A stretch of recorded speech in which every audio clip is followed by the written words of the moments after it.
Charles Sobhraj एक छोटे से चोर से एक इंटरनेशनल क्रिमिनल बन गया।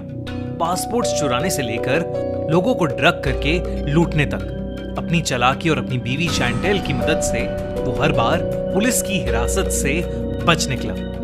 लेकिन 1976 में दिल्ली के विक्रम होटल में 30 फ्रेंच टूरिस्ट बेहोश मिले और इसके पीछे हाथ था डैनियल यानी चार्ल्स सोबराज का।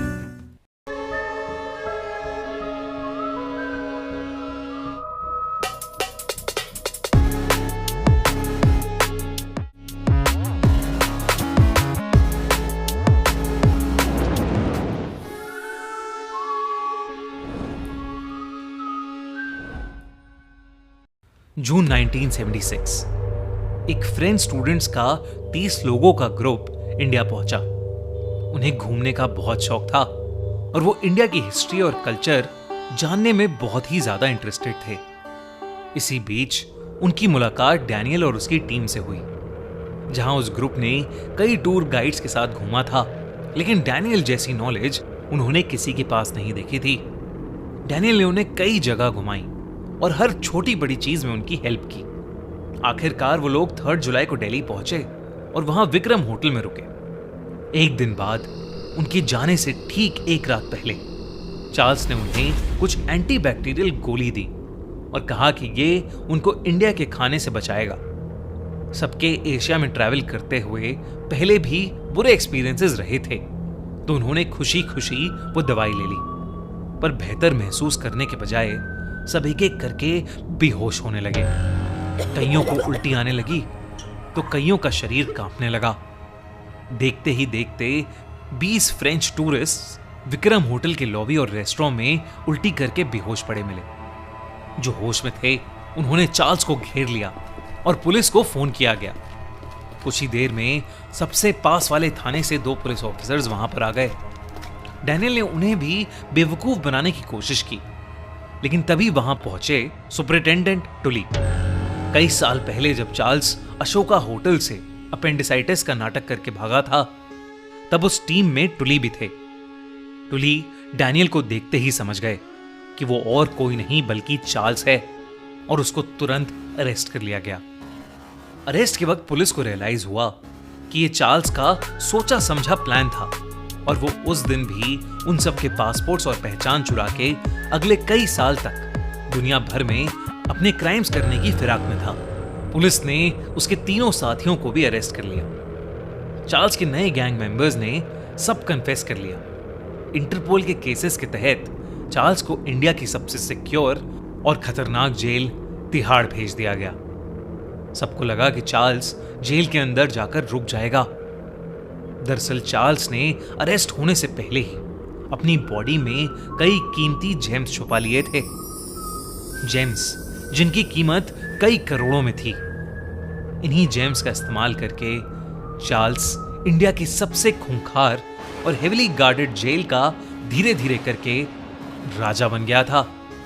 अपने लग्जूरियस लाइफस्टाइल को जेल के अंदर भी मेंटेन करने के लिए उसने जेल के लगभग हर इंसान को खरीद लिया था। इतना ही नहीं, जहां जेल में बाकी हाई क्लास कैदी भी कुछ फैसिलिटीज रख सकते हैं, वहीं चार्ल्स अपने कमरे में सारी की सारी फैसिलिटीज के साथ रहता था और अपनी मर्जी से जेल में कहीं भी आ जा सकता था। साथ ही साथ वो जेल में बाकी कैदियों को अपनी तरफ करने के लिए उनके कोर्ट केसेस में उनकी हेल्प भी करता था। जहां चार्ल्स देश में दुनिया भर के जर्नलिस्ट को इंटरव्यू दे रहा था, वहीं मैरी की तबीयत खराब होने लगी और उसे कनाडा वापस भेज दिया गया।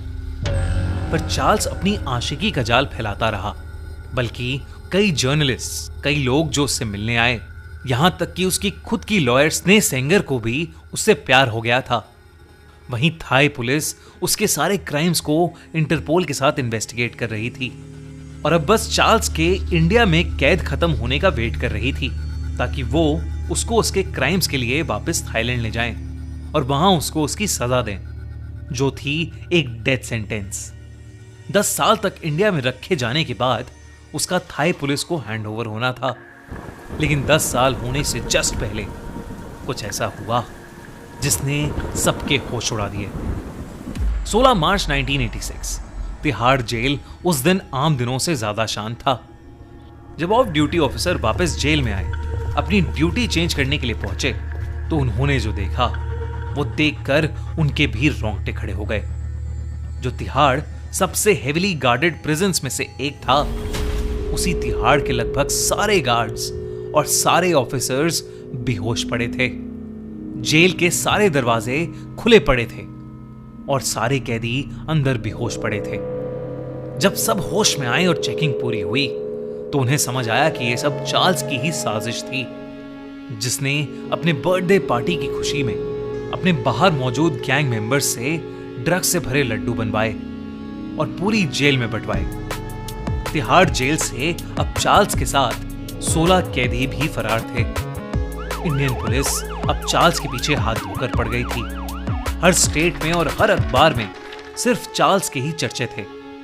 फिर 13 दिन बाद मुंबई पुलिस को चार्ल्स से रिलेटेड एक लीड मिली। उन्हें पता चला कि चार्ल्स शायद गोवा में है। कई टीम्स को गोवा के आसपास वाली स्टेट्स में भेजा गया और गोवा भेजा गया मधुकर जेंडे को। जेंडे कई साल से चार्ल्स पर नजर गड़ाए बैठा था। उसे पता था कि चार्ल्स को बाइक्स, कार्स, जेम्स, गैम्बलिंग और ड्रग्स का शौक था। उसने हर जगह पूछताछ की और उसे एक बाइक रेंटल शॉप से लीड मिली कि एक आदमी अक्सर आकर बाइक्स चेंज करता है और वो पूरी गोवा में घूमता है। जेंडे को शक था कि ये चार्ल्स हो सकता है। बस